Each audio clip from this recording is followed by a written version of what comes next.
Yo, it's Kaden. This is my second attempt at making this video. First time I made it, it failed to upload.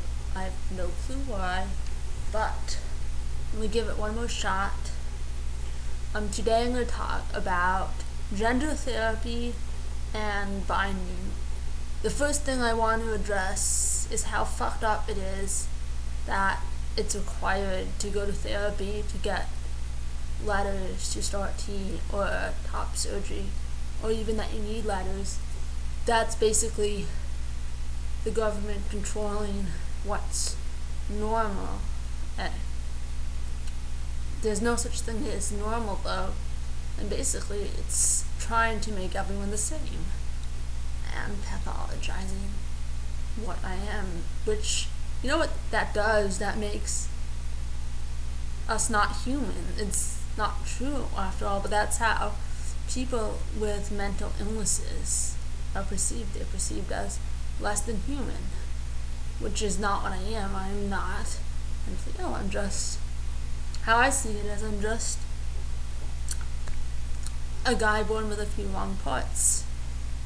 And yeah, but yeah, I had my first appointment last Tuesday, and well, technically it was my second appointment.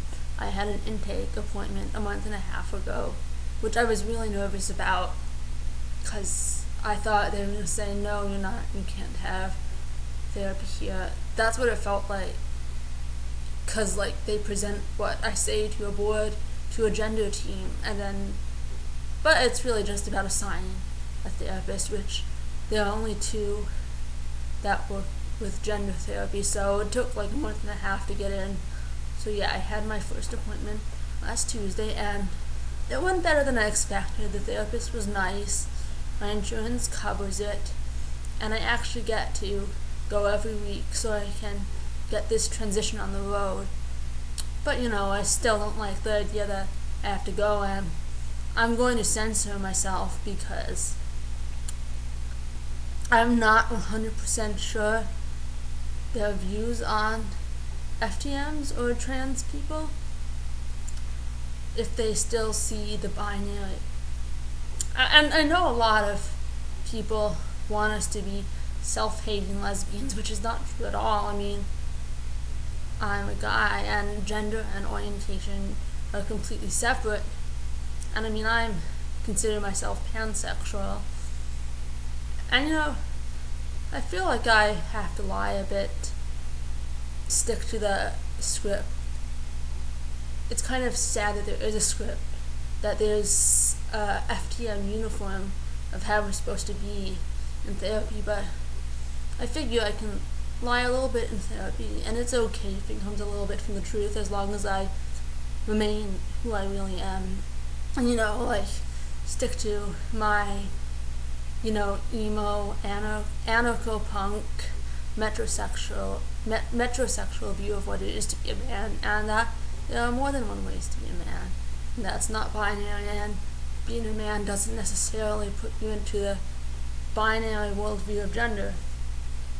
So yeah, I'm gonna remain myself, and I'm gonna get what I need. Now I just need to get a job. That's what I need to do. Binding.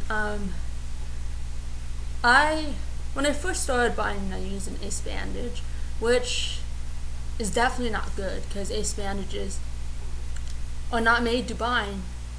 And I think part of the reason a lot of people, I guess I'm just speaking for myself, but I don't know, am I the only one who's used ace bandages? But anyways, I think because the mainstream movies about, usually it's just female characters dressed in drag.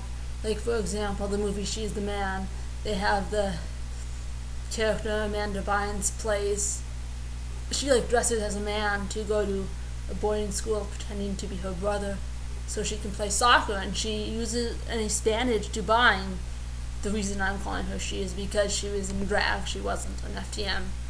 But yeah, and she wore an ace bandage while she was playing soccer, and it's like, really?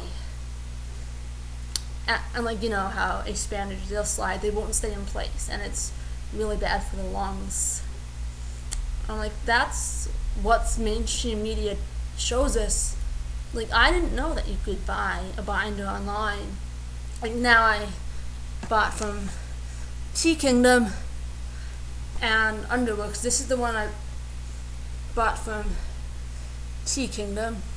The good thing about this, it has Velcro, but you could see here that the stitches in it are coming unraveled a bit, and it's also really stretched out. But this is the one I wear all the time, and with layering I can get it pretty good. What I'm wearing now is the binder I originally bought from Tea Kingdom, which doesn't really fit right, but it does an okay job. And this is the one I got from Under Kingdom, which I thought would work really well. It doesn't really work that much. I've heard that the tri-top is better, which I might try to buy, because I need to buy a new one soon, or if I'm going to buy one from Tea Kingdom or a similar site. It's kind of sad that we have to buy them online, because I have no clue if it's going to fit me, and then it's expensive, and then I have to ship it back. So I don't know. I need to think long and hard before I buy another one. Yeah. That's it for now. See you on the flip side.